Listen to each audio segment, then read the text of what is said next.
ठीक है. Okay, hello everyone. Welcome back to class Rasaid. Welcome to our channel and welcome to chemistry.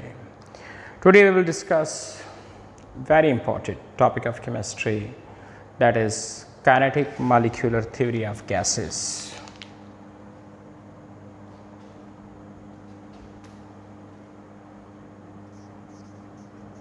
Kinetic molecular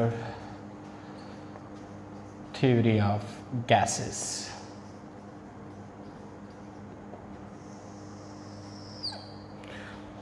सबसे पहले मैंने जो पिछले वीडियो में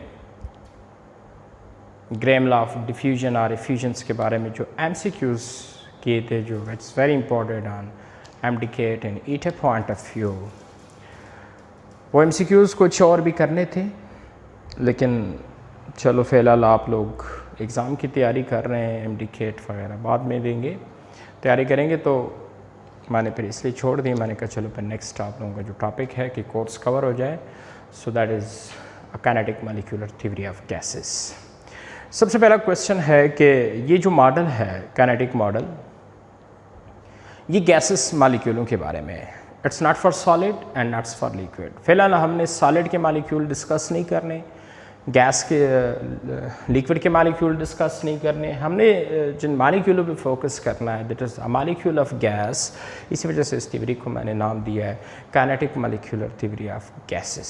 so first of all, what is kinetic molecular theory of gases? Kinetic molecular theory of gases है क्या?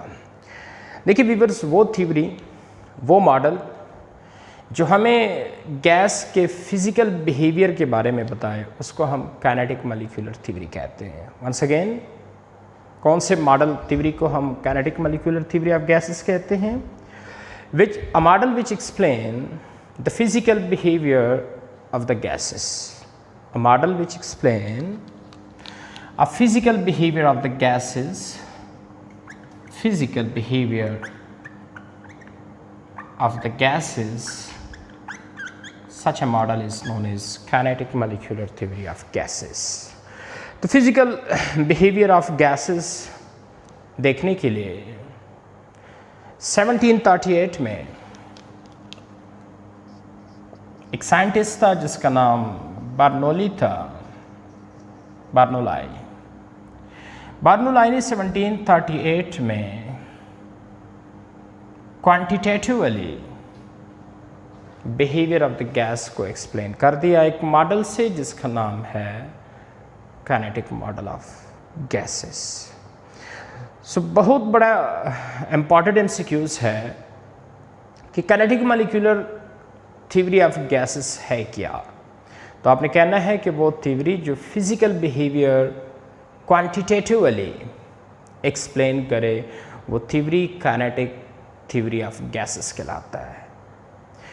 दूसरा MCQs possible है कि ये थ्योरी, इस थ्योरी में क्वांटिटेटिवली बिहेवियर ऑफ गैस जो एक्सप्लेन हुई हैं, ये की किसने हैं, मतलब ये थ्योरी किसने पेश किया है और कब पेश किया है. 1738 में Bernoulli is the name of scientist, इसने इस थ्योरी को, मॉडल को पेश किया है. So that is the history of kinetic molecular theory. ये बड़ा इंपॉर्टेंट MCQs है, आपसे पूछा जा सकता है कि ये थ्योरी कब और किसने. हाँ, फिर बाद में जब kinetic molecular theory of gases ने गैसेस बिहेवियर क्वांटिटेटिवली एक्सप्लेन कर दिए, देन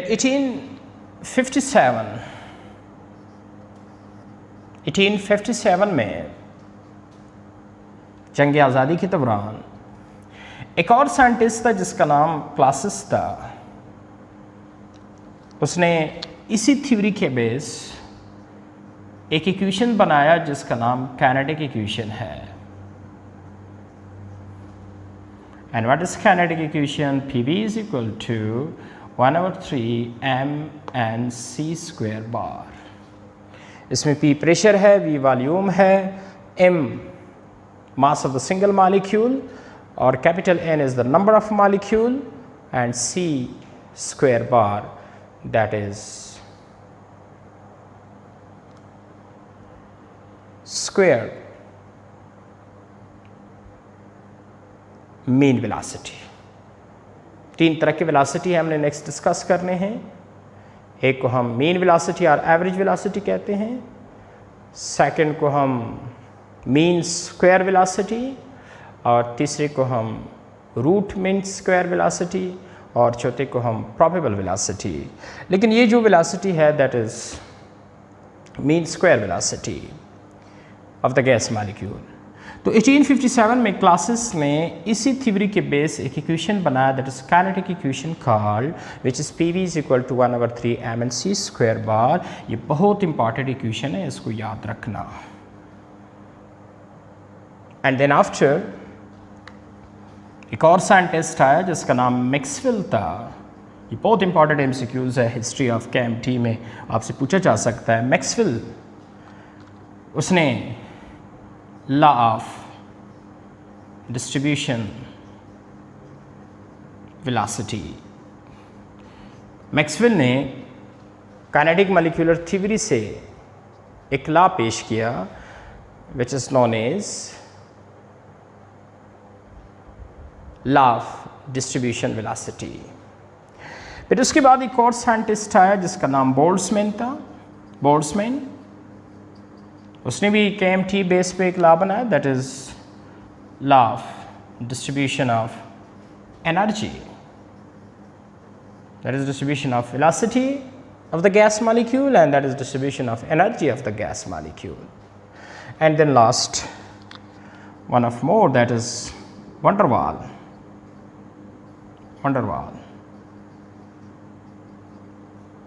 इसने केएमटी बेस पे real gases, non ideal gases के लिए एक इक्वेशंस बनाया that is called van der Waal equation, जो हमने नेक्स्ट डिस्कस करना है। So that is all about the history of this theory. Number one, what is KMT, what is kinetic molecular theory of gases. अगर आपसे क्यों पूछे तो आपने कहना है कि the model which explain the quantitative behaviour of the gas that is a KMT। और ये सबसे पहले 1738 में Bernoulli is the name of scientist, इसी ने पेश किया था। और इसी काइनेटिक मॉलिक्यूलर थ्योरी के बेस से क्लासेस ने 1857 में एक इक्वेशन बनाया that is called kinetic equation which is PV is equal to 1/3 mnc square bar. और मैक्सवेल ने इसी KMT बेस पे गैसेस मॉलिक्यूल के बारे में एक लॉ पेश किया that is law of distribution of velocity. और बोल्ट्जमैन ने भी इसी KMT बेस से एक लॉ पेश किया that is law of distribution of energy. और van der Waal ने KMT बेस से non ideal gases which is also called real gases, उसके लिए एक इक्वेशन बनाया that is called van der Waal equation which is P + an² by v square v minus nb is equal to nRT, जो हमने later on explain करना है। So that is all about the history of KMT, kinetic molecular theory of gases. Now let me explain the postulate. Now let me explain the postulate of KMT, which is known as kinetic molecular theory of gases.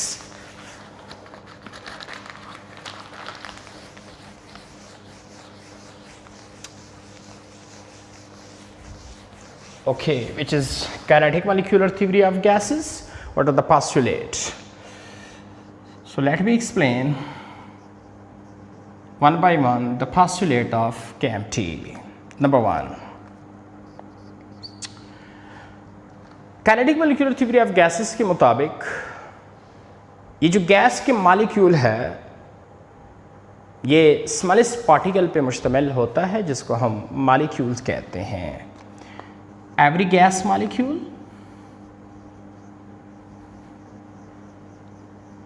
consists of every gas consists of smallest particle called molecule, and noble gases consist of molecule which is called monoatomic molecule. Okay, पहला postulate KMT का क्या है?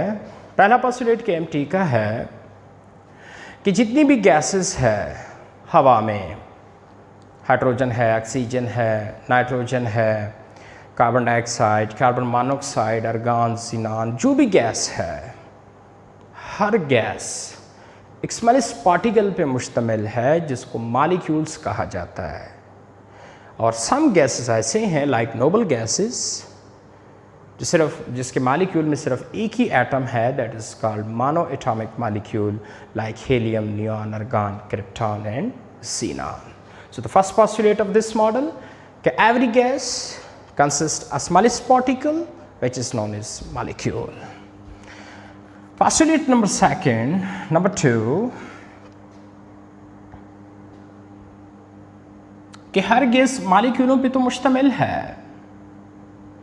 हर gas मॉलिक्यूलों पे तो मुश्तमिल है, but number two the molecule of gases are widely separated from each other and there is a large empty spaces.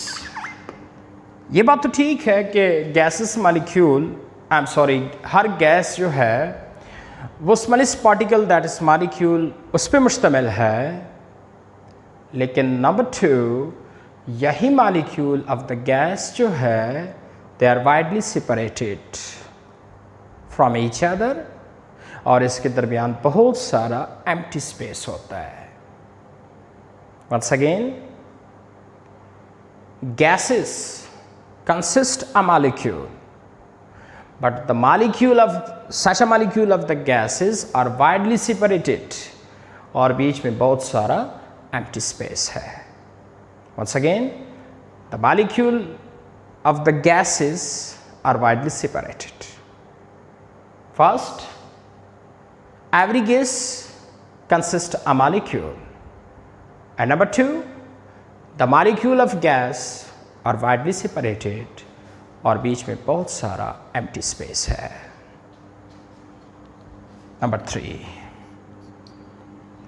Number three ये जो मॉलिक्यूल ऑफ द गैस है, molecule of gas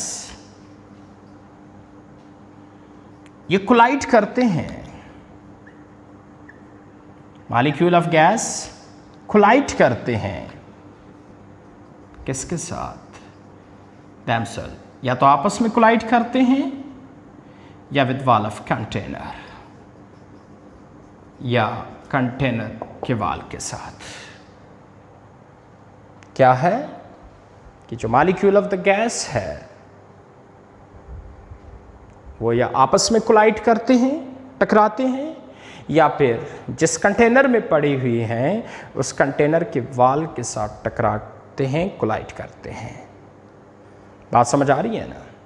number one, every gas consists a molecule. Number two, the molecule are widely separated. And number three, such a molecule collide themselves and also collide with wall of container. बात समझ आ रही है ना? Number four,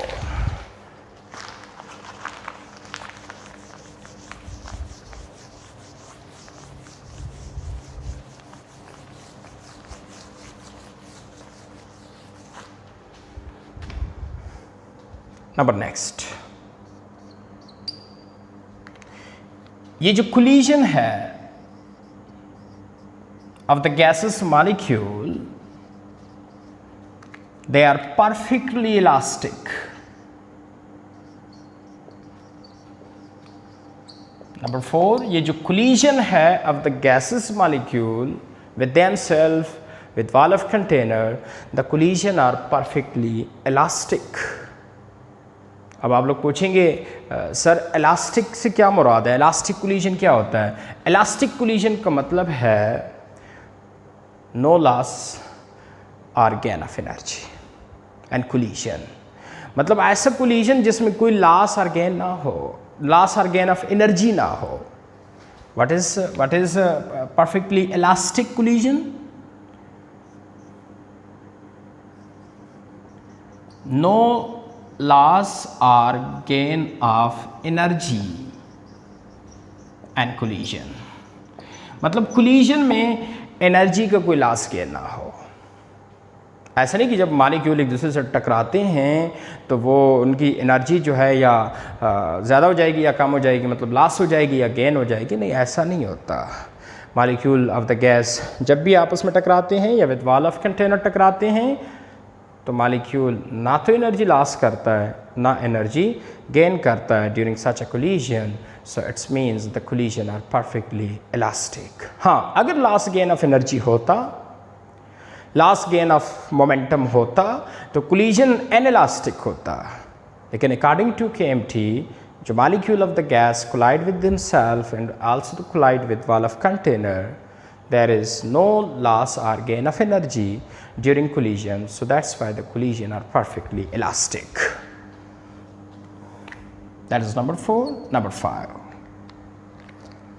इसी collision की वजह से due to collision of the gaseous molecule they exert a pressure। क्योंकि गैसेस मॉलिक्यूल जो है वो एक दूसरे से कोलाइड होते हैं, इसी कोलिजन की वजह से they can exert a pressure. लेकिन a liquid solid molecule can not exert a pressure. Why? Because liquid solid molecule are sessile, means they are rest in on position, they cannot move, so they cannot collide with other, so they cannot exert a pressure। You know what is pressure? Pressure is force per unit area। मतलब किसी area पे force डालना, that is pressure। Like for example, that is pressure, the area is and that is force, so that is pressure। अगर आप कह दे sir कि ये जो कैमरा लगा हुआ है इस पे प्रेशर डाल दे, so yes I can exert a pressure. मैं यहाँ से जाके कैमरे को हाथ लगा के, so that can exert a pressure. देखिए, तो मैं क्यों प्रेशर एक्सर्ट कर सकता हूँ? क्योंकि मैं हरकत कर सकता हूँ, मैं मूवमेंट कर सकता हूँ, मैं कोलिजन कर सकता हूँ। देखिए फॉर एग्जांपल, अगर मैं अपनी जगह पे फिक्स होता, जैसे कि लिक्विड सॉलिड के मॉलिक्यूल होते हैं, गैस के मॉलिक्यूल नहीं होते, तो इसी वजह से वो प्रेशर एक्सर्ट नहीं कर सकते। अगर मैं अपनी जगह पे फिक्स होता और आप कहते हैं कैमरे पे प्रेशर डाल दे, तो मैं कैसे प्रेशर डालते? यहाँ से तो प्रेशर कैमरे पे देखे ना नहीं डाला जा सकता। अगर डाला जा सकता तो कैमरा नीचे होता तो मैं नज़र ना आता। तो क्यों प्रेशर नहीं डाल सकता मोबाइल पे, कैमरे पे? बिकॉज मैं हरकत नहीं कर सकता, मैं कोलाइड नहीं हो सकता इनके साथ, क्योंकि गैसेस मॉलिक्यूल तो हरकत कर सकते हैं, दे कोलाइड। सो इसी वजह से they can exert a pressure. बात समझ आ रही है ना? एंड नंबर 6, एक बहुत इंपॉर्टेंट पास्टुलेट मैंने छोड़ दिया, अभी याद आया, कि gases molecule are continuous motion. ये ज़रा आपने पहले लिखना है, दूसरे नंबर पे लिखना है। Gases molecule are continuously randomly motion. कि गैसेस मॉलिक्यूल जो है वो कंटिन्यूअस मोशन में होते हैं, यानी कि वो अपनी जगह पे रेस्ट में होते हैं। रेस्ट में होते they can not exert a pressure, continuous motion में होते हैं। And during motion they collide with each other because they can exert a collision. they can be collide with each other with wall of container, and during collision whenever the molecule collide with each other wall of the container, so its direction will be, the direction will be changed. So the molecule of the gases randomly move, always continuous, and they collide with each other with wall of container, so its direction will be changed. And due to continuous randomly motion, they collide with each other and they can exert a pressure also। हाँ, अगर ये continuous motion में movement ना कर सकते तो फिर याद रखें क्या होता, ये exert a pressure भी ना, there will be no exert a pressure, they can no exert a pressure। Okay, number 7, they are very important। यही postulate for non ideal gases गलत है, लेकिन चलो, कहते हैं कि there are no force of attraction, no force of attraction और no force of repulsion among the gases molecule. कहते हैं गैसेस मॉलिक्यूलों के दरमियान ना तो कोई फोर्स ऑफ अट्रैक्शन होता है और ना कोई फोर्स ऑफ रिपल्जन होता है। रिमेंबर, मैं आइडियल गैस के बारे में बात कर रहा हूँ, KMT फॉर आइडियल। या आल्सो फॉर नॉन आइडियल। जितनी भी बातें हैं सारे आइडियल के बारे में, और जितनी भी बातें सारे नॉन आइडियल के बारे में, ये बात ज़रा तवज्जो से सुने, जितनी भी बातें सारे आइडियल के बारे में and also for non ideal.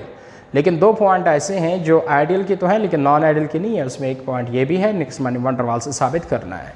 Okay, so there is no force of attraction और repulsion among the gases molecule. And number 8, volume of gas 0।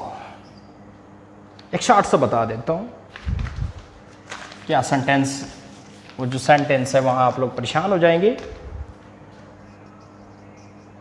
Force is 0, volume of the gas is 0.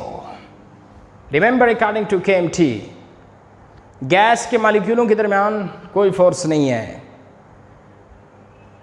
And according to KMT gas molecule का volume भी नहीं है।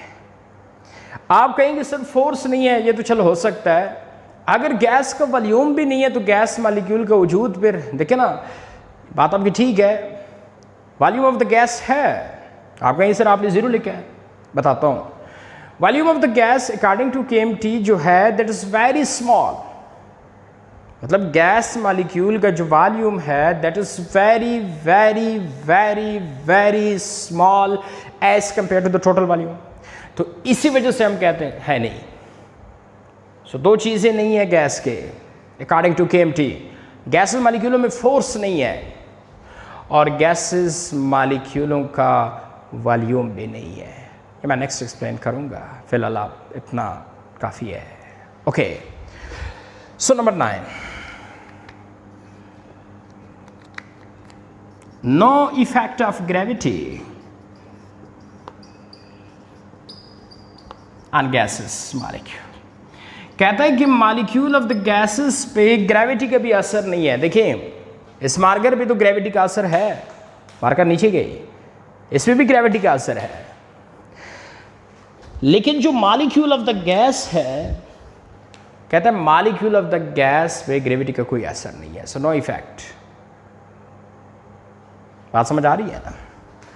Okay, number 10, last postulate, कहता है कि जो absolute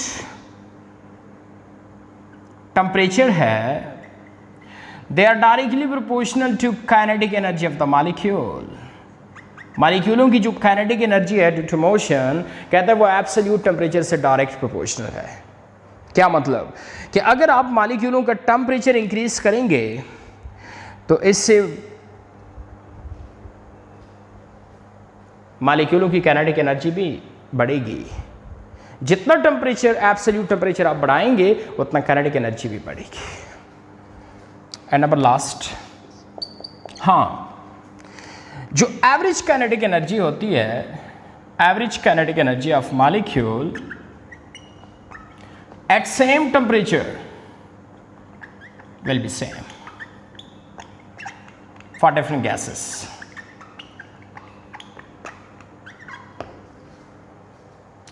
मुख्तलिफ गैसेस हैं लेकिन टेम्परेचर उनका सेम है, तो उनकी एवरेज काइनेटिक एनर्जी सेम होगी। टेम्परेचर जब सेम है तो सेम होगी। हाँ, टेम्परेचर बढ़ाएंगे तो काइनेटिक एनर्जी भी बढ़ेगी। हाँ, अगर टेम्परेचर सेम है फॉर डिफरेंट गैसेस तो उसकी average kinetic energy will be same, लेकिन एब्सोल्यूट टेम्परेचर बढ़ाएंगे तो उसकी kinetic energy of the molecules भी बढ़ेगी। So that is all about the postulate, the conclusion of KMT, kinetic molecular theory of gases. So once again, very important, what are the postulate, what are the point of the kinetic molecular theory of gases? Number 1, that every gas consists a molecule, and some gases like noble gases, helium, neon, argon, krypton, xenon, they consist a monoatomic molecule. Number 2, the molecule of the gas are continuously motion randomly, कि जो molecule of the gas होते हैं ये continuous motion में होते हैं। And number 3, The molecule of the gas are widely separated from each other and there is a large empty spaces among the gas molecule. कि जो गैस के molecule है ये एक दूसरे से बहुत दूर दूर होते हैं और इनके बीच बहुत सारा empty space होता है. And number 4, due to continuous motion, they collide with each other and also with wall of container. Suppose my gas हो तो गैस के मॉलिक्यूल आपस में भी टकराते हैं, कोलाइड होते हैं and also collide with a wall of container. They collide with each other and they collide with wall of container. And number 5, the collision are perfectly elastic. The collision are perfectly elastic. कि जो collision है of the gas molecule they are perfectly elastic. या you will ask the question, sir, what does it means perfect elastic collision? Perfect elastic collision means when there is no energy loss or gain during collision. मतलब वो collision जिसमें energy loss or gain ना हो. Suppose अगर आप किसी और से टकरा गए और आपके एनर्जी में कोई फर्क ना आया और इसके एनर्जी में भी कोई फर्क ना आया, so it means कि the collision are perfectly elastic. So the gases molecule which collide with each other, they are perfectly elastic collision. बात समझ आ रही है ना सबको? Okay. And the next point of the KMT, they can exert a pressure. Why? Because they collide with each other and also with wall of container. So it's mean they exert a pressure, force per unit area is pressure. And number next, there is no force of attraction or repulsion among the gas molecule. The force is 0. And number next, the volume of the gas is 0. Force is 0. Volume of the gas is 0. And the gravitational force is also 0. There is no effect of the gas, there is no effect of the gravity on the gas molecule. क्योंकि gravity का असर देखिए किस पे होता है, gravitational force. मतलब जिस चीज़ को कोई सरफेस हो और वो उससे पकड़ के उससे फोर्स. अब गैस मॉलिक्यूल तो इतनी दूर दूर है कि इनका कोई सरफेस ही नहीं बन रहा, तो वो ग्रेविटेशनल फोर्स उनको कहाँ से पकड़ ले. सपोज ये मार्कर को तो ये पकड़ सकता है बिकॉज इसका सरफेस है, मैं भी पकड़ सकता हूँ, लेकिन गैस मॉलिक्यूल तो दूर दूर है, उनका कोई सरफेस नहीं बन रहा, तो ग्रेविटेशनल फोर्स कहाँ से हाथ डाल के उसको पकड़ ले. सो इसका मतलब ये हुआ कि ग्रेविटी का उस पर कोई असर नहीं है. And number next, kinetic energy of the molecule directly है, प्रोपोर्शनल है एब्सोल्यूट टेम्परेचर से. एब्सोल्यूट टेम्परेचर बढ़ाओगे तो kinetic energy of the molecule बढ़ेगी. हाँ, अगर टेम्परेचर सेम है, बेशक गैस डिफरेंट हो, तो उसकी एवरेज काइनेटिक एनर्जी क्या होगी, रिमेन्स सेम रहेगी. So that is all about very important, very beautiful concept that is called kinetic molecular theory of gases. So thank you very much for watching this video.